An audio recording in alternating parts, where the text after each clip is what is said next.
Welcome, and thanks so much for tuning into Access Spotlight. My name is Erica Bradley, and I'm the Executive Director of North Shore TV. And today I have the privilege of speaking to Kathy Murphy and Sarah Schlenger of Tuesday's Children. Tuesday's Children is a nonprofit organization based locally here in Manhasset. They provide a lifetime of healing for families who have been forever changed by terror, military conflict, or mass violence. It was originally formed by the friends and families of those we lost in the 9/11 terror attacks. Thank you so much for joining us today. Thank you so much for having us. I thought maybe we could get started with just learning a little bit about both of you and how you got started with Tuesday's Children. So, Kathy, would you like to start? I am the Senior Program Director at Tuesday's Children. I came into the organization very early on after it established itself and planted its roots in Manhasset, New York, on Long Island.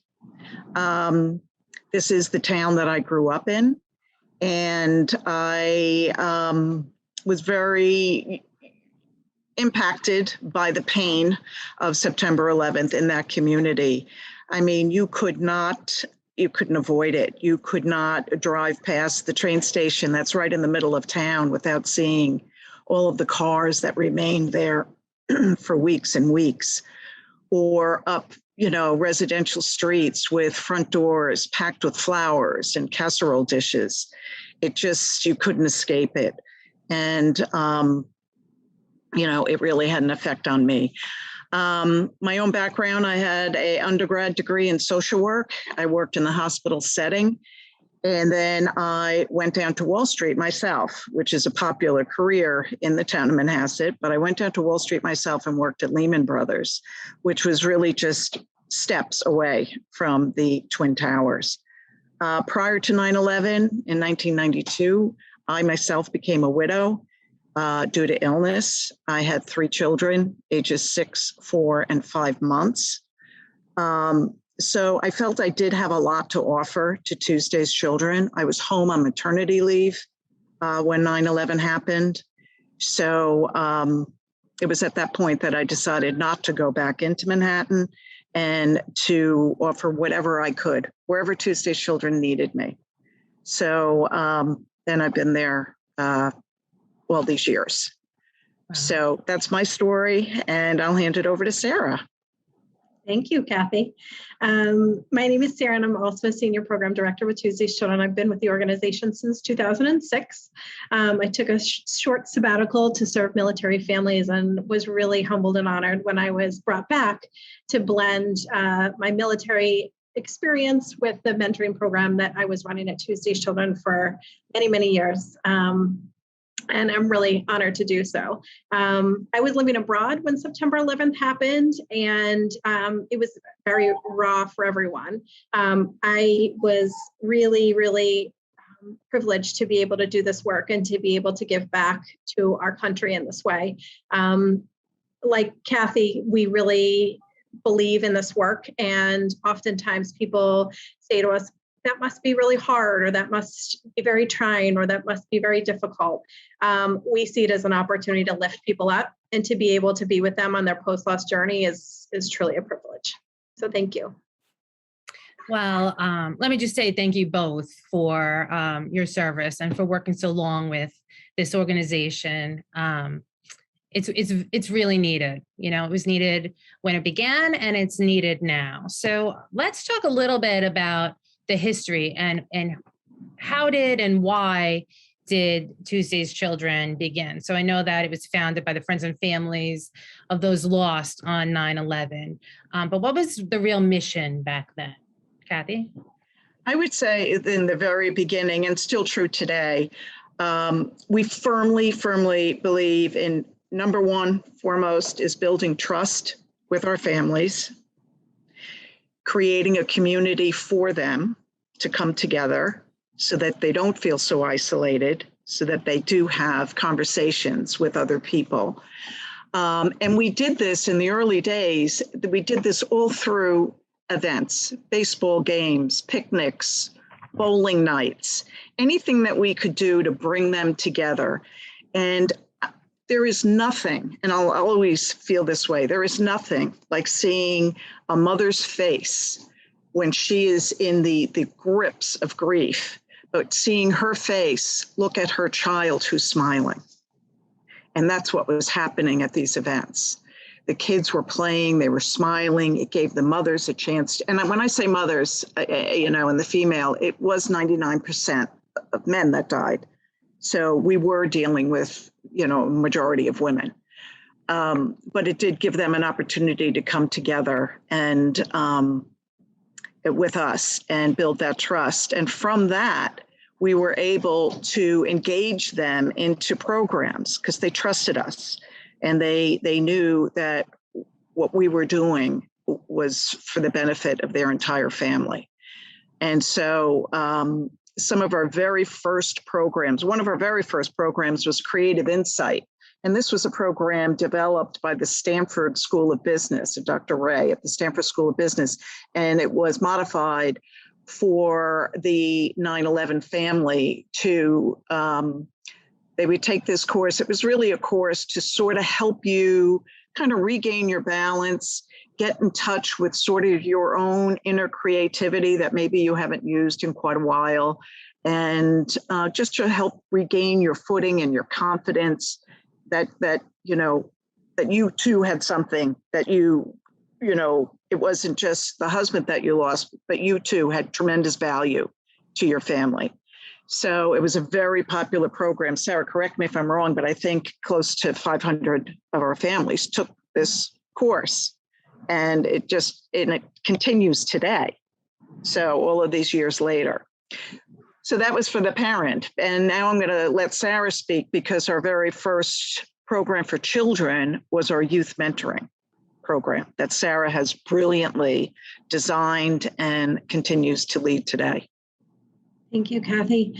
Our mentoring program is similar to the Big Brothers Big Sisters program, if anyone is familiar with that model, where it's a friendship model. We started very specifically in site-based situations, so partnering with different corporations such as Bear Stearns, where we would bring the youth that lost parents on 9/11 right to their cafeteria. We had a program that was on the campus of West Point with cadets matched with children that lost parents on 9/11.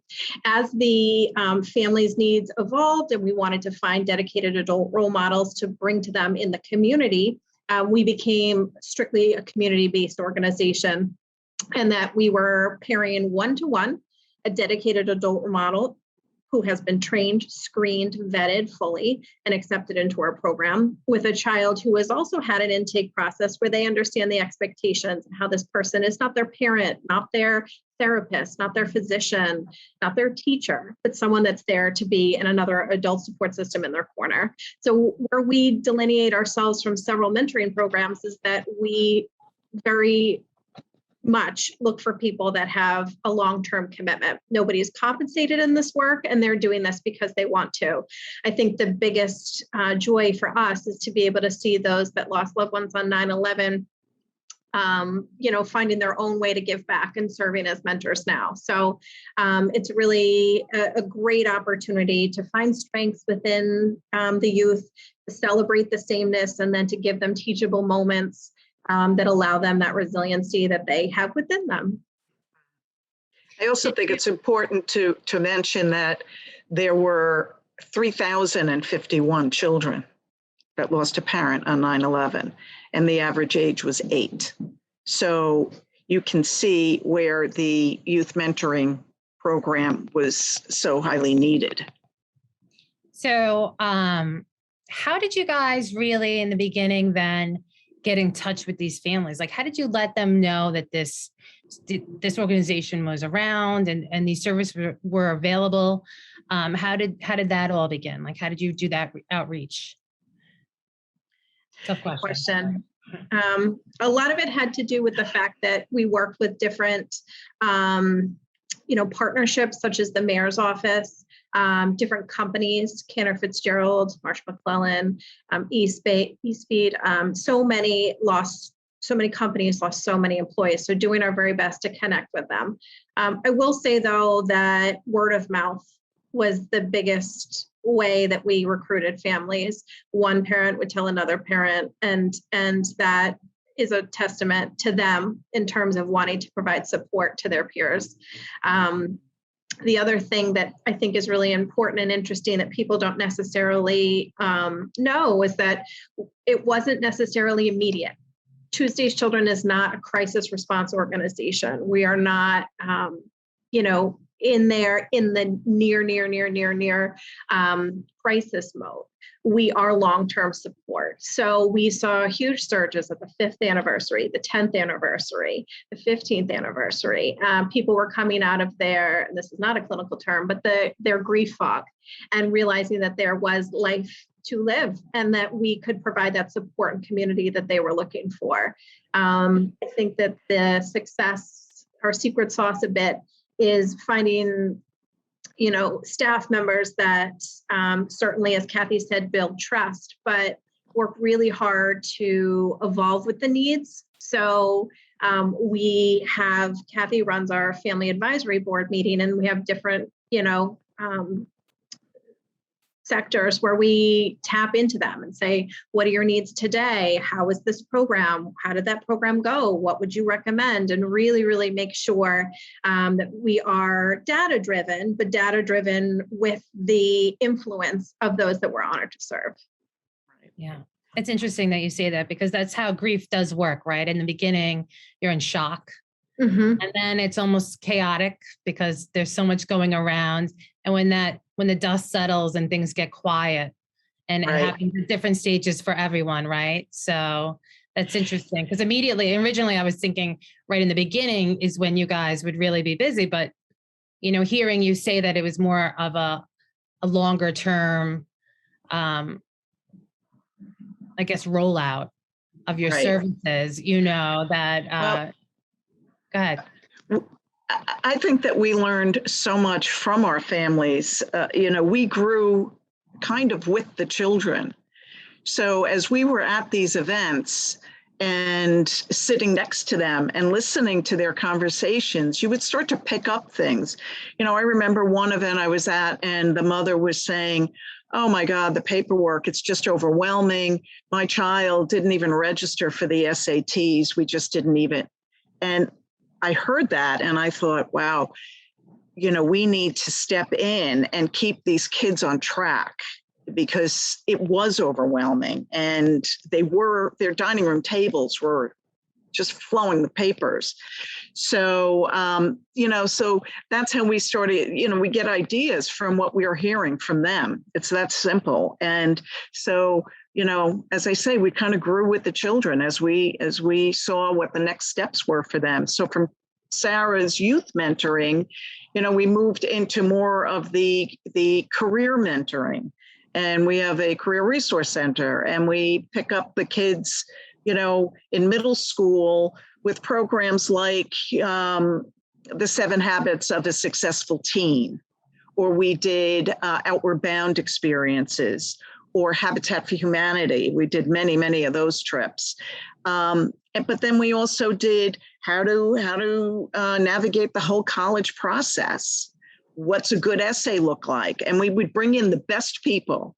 We weren't doing this, we're not the experts, we get the experts, and we would bring them in.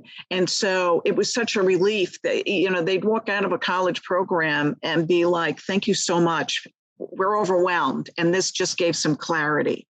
So we understand what we need to do. And then from there, that we concentrated on the intern process to get an internship for our college students, and how to land that first job, how to get your foot in the door. We have workshops on those. And then career mentoring, one-to-one, like Sarah. We use Sarah's model. It's like a one-to-one career mentor. We match somebody who is proficient in that field with a young adult who has interest in that field. And so we really help them launch into their careers. And the mother too. Let me stress that a lot of the women, once their kids are settled, they started to want to return to a career or start a career. So we're there for them to help them re-enter as well. Right. Yeah. Now let's go back just for a little bit, because the name of the organization is interesting, and I'm not sure that everybody gets it. So can you tell us, where the name Tuesday's Children actually came from? Sure. I'm looking at my own background, and this color blue was the color of the day of 9/11. It was just so clear blue that day. Do you remember that? I think everybody, it was beautiful, cloudless day. Mm-hmm. So I'm just, that's where my mind goes. So it was a Tuesday, 9/11. So it was the friends and families saying, who is going to stand up for these children? And, so many in the world really said, I will. But it was on a Tuesday, and that's where the name derives from. Yeah, that's pretty powerful. Right? Yeah, it really is. And you're so right. That day was so gorgeous out. Right. Day. Yeah, it was a beautiful day. I actually remember, I remember what I was wearing that day, So yeah. Yeah. Right. It's so interesting. Yeah. So I couldn't think of a better name myself, actually, for an organization. But I thought it was important because I'm not sure that everybody understood, where that came from. So now many years have passed since Tuesday's Children was established. How have things evolved? What's new and different about the organization since its start? Sarah? Yeah, Erica, thanks for asking. I think it's important, like we talked about before, to remember that our origin story is in meeting the needs of the families and meeting them where they are. So taking their guidance and making sure that we are using that as the pivot point for our evolution. They came to us soon after September 11th when they were realizing that there were so many 9/11 responders that were chronically and terminally ill. They realized that these families were also tremendously impacted by the tragedy on Tuesday, September 11th. And they said, please consider supporting these families that have bereavement concerns pending, really. It was important that we worked with different partners like the World Trade Center Health Program and NIOSH and other organizations to give us the resources that allowed us to find the 9/11 responders and put the same level of programming into the lives of those very deserving families. And as you can imagine, the numbers were different. Right after September 11th, we were dealing with thousands of people. And then with the 9/11 responders, we were dealing with tens of thousands of people. So being very aware that they also were a family that was struggling with loss. And then it's important to note that about 5 years ago, it was very apparent that the families that were losing loved ones to our war on terrorism needed our support as well. Some might say Gold Star families, which is a very honorable term, but I want to be really specific when I use the term.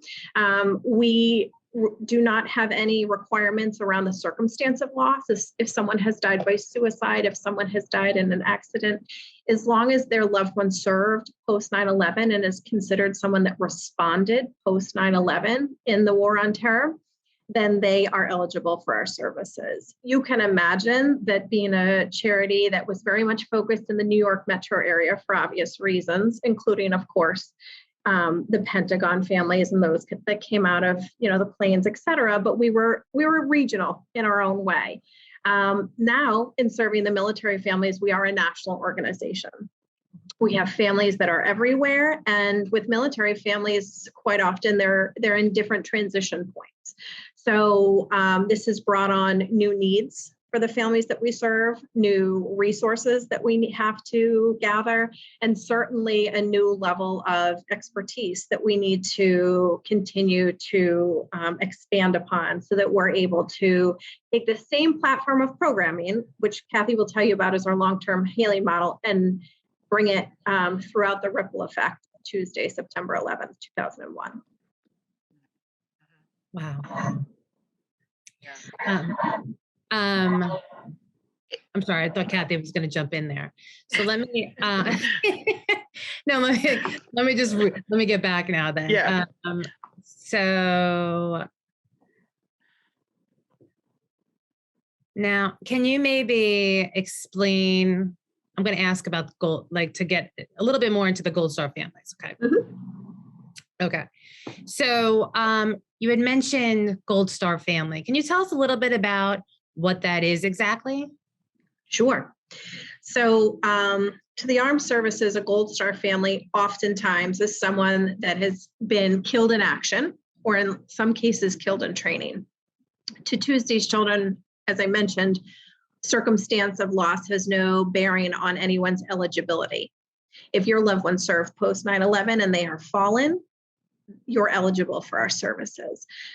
We refer to them as our military families of the fallen, because we want to make sure that anyone that is considering our work understands that we are open to all of the armed forces.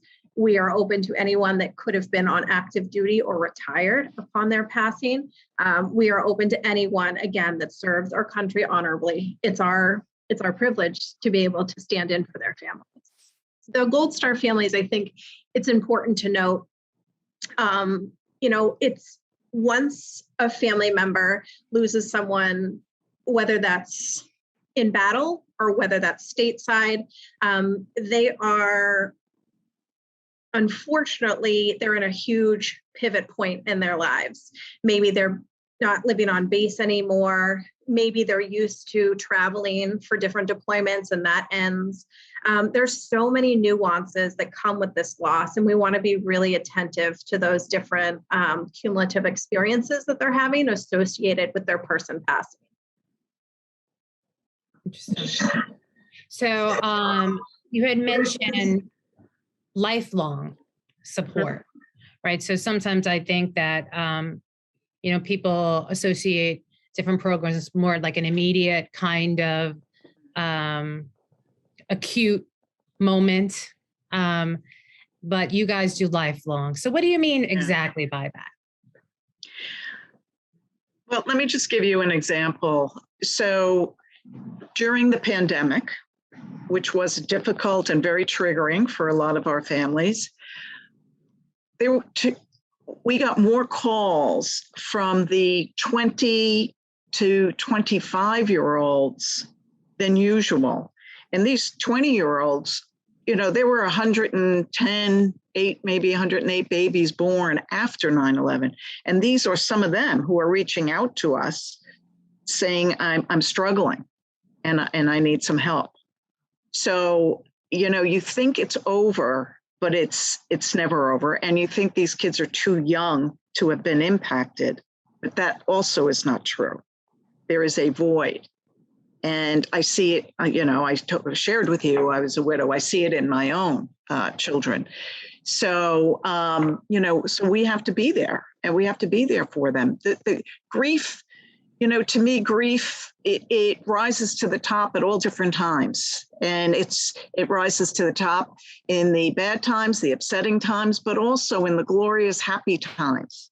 You see kids walk across a graduation stage and they like kiss their fingers and point it up because there's a parent up there, and that's a happy time. So, it never goes away. It never goes away. It's with you for life. And we want to be there to continue to offer the support and the tools needed for that journey.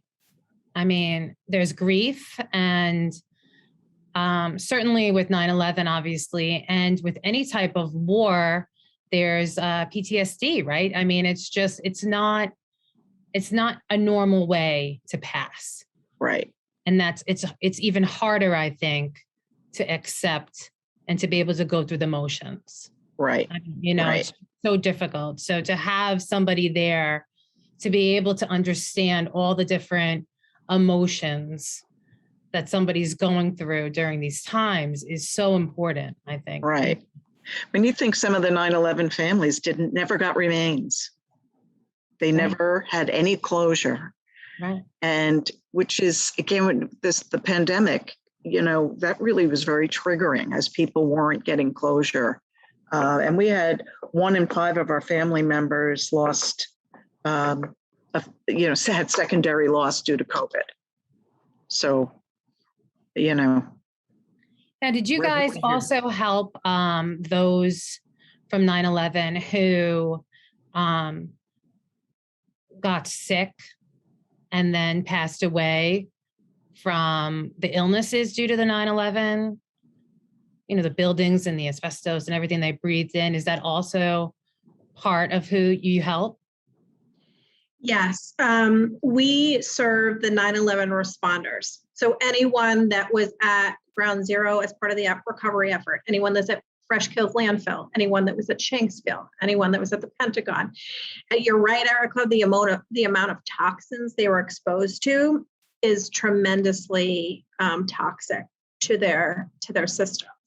We'll also say, though, that we talk a lot about, the respiratory effects and the long-term health effects, but there's also a lot of lifelong psychological effects. It's important to remember that, if you were there for a couple days, a couple weeks, a couple months, you were seeing horrific things. You were breathing in horrific toxins and you were seeing horrific things.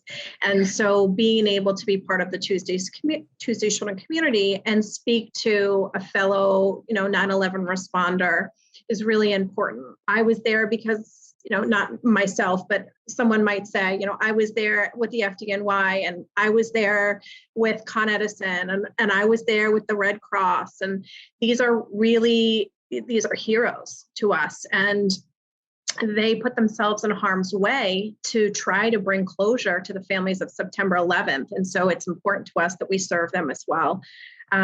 You talked about do we serve the responders? And yes, we do. But I think I want to remind everyone that it's not just one person that's grieving or dealing with the after effects of September 11th. And Tuesday Children believes in supporting the entire family unit. So it might be one responder from Con Edison plus his surviving spouse and their children, bringing that community together, saying, for a wife of Con Edison to talk to a wife with the NYPD and say, I know that I can see the change in him. I can, how can we help one another? And then sometimes when the worst happens and the 9/11 illness takes them from our earth, supporting them through that tremendous, tremendous tragedy. Certainly. Mental health, is so important and overlooked a lot. Just because you can't see the wounds doesn't mean it's not there. And that peer-to-peer. Yeah. The peer-to-peer support is very powerful. Right, because who else knows better than somebody who's been through the same experience? There's some kind of relationship to build with that. So now we have the 20th anniversary coming up, which is pretty crazy. Do you still work with some of the original families that you started with? You do. They're like our family. Yeah.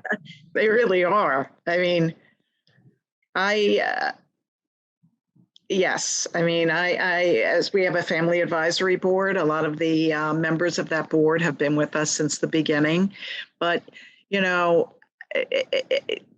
this 20th anniversary, I've taken it as the opportunity. I've reached out to so many of the ones that were original to the organization because, and life does move on and they come in where they need us and then, they'll drift away and maybe come back or, but, it gives me the opportunity, and I'm sure Sarah feels this way too, to reconnect because they are family and they feel the same way about us. So, it's unbelievable that it's 20 years, but I think we all agree, families and staff, that, we've done good work, but we've got a lot of work to do.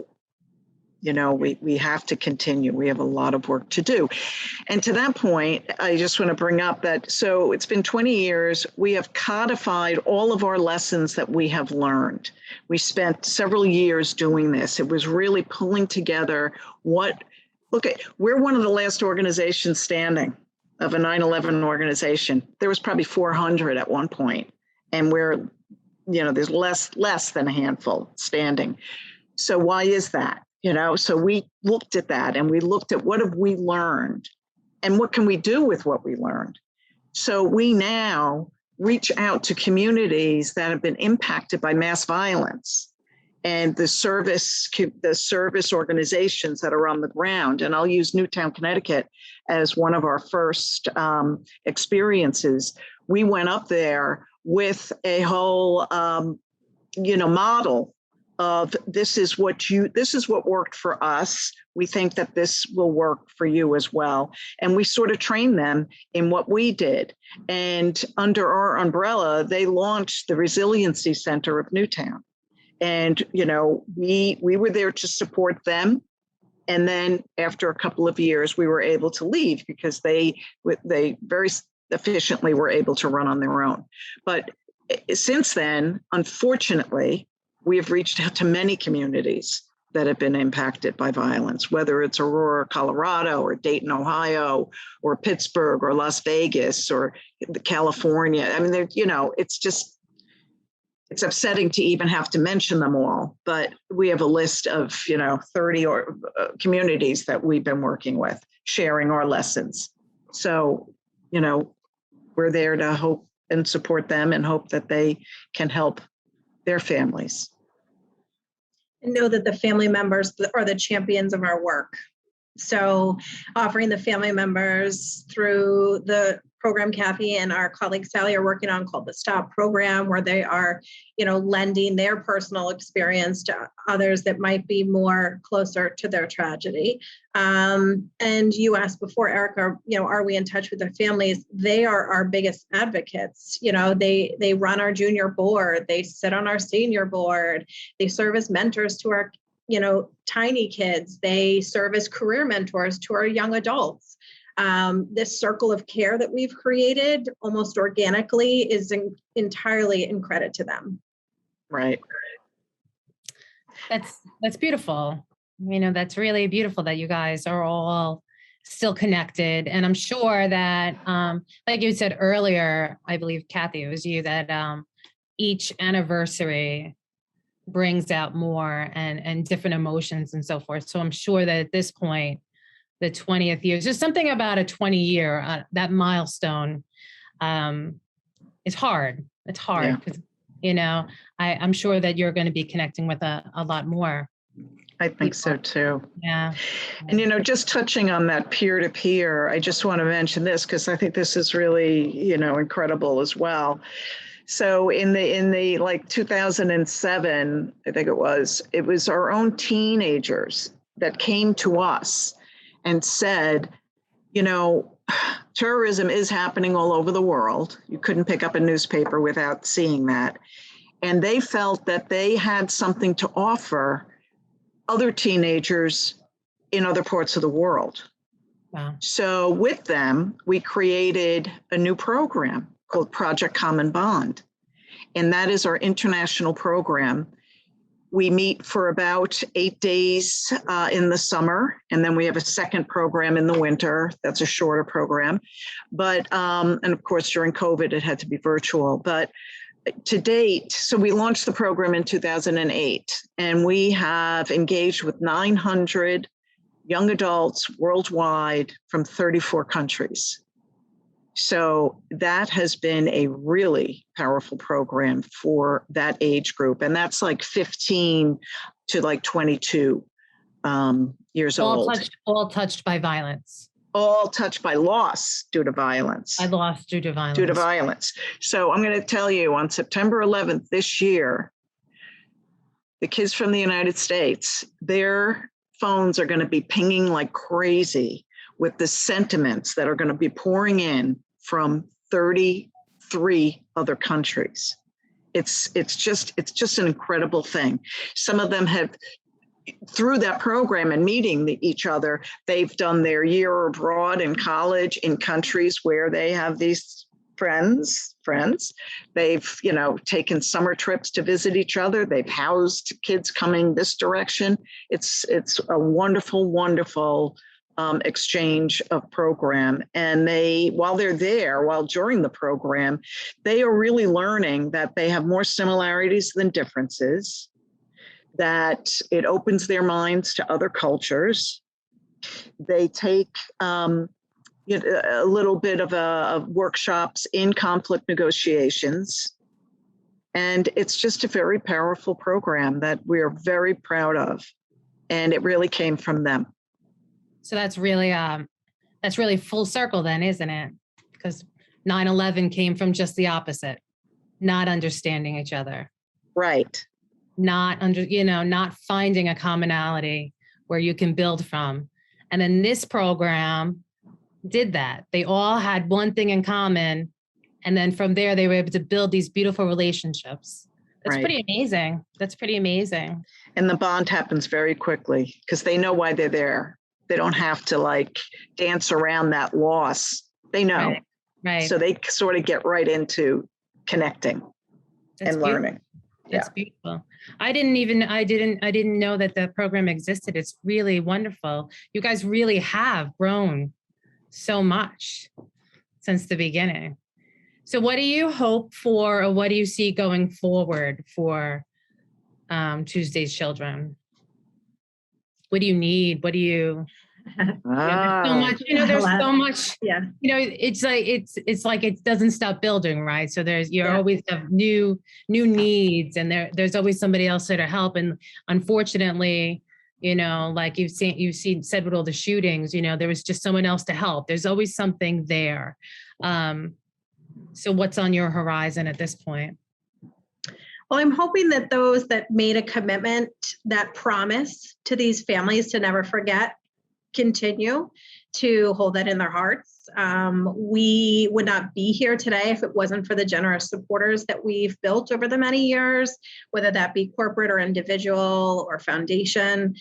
We are very grateful for them that allowing us to do this work. I think that a lot of times people spend a great deal of energy and resources thinking about memorializing those lost. And to us, what better way to remember the legacies of those lost than to remember those that are their living legacies, not the bricks and mortars, but their loved ones that are living very healthy, resilient post-loss journeys. And what can we do to wrap our arms around them and lift them up? I would say, in short, Tuesday's Children is always looking for those that have time and resources to give. We're looking for dedicated adult role models to be e-mentors across the country to families of our military fallen.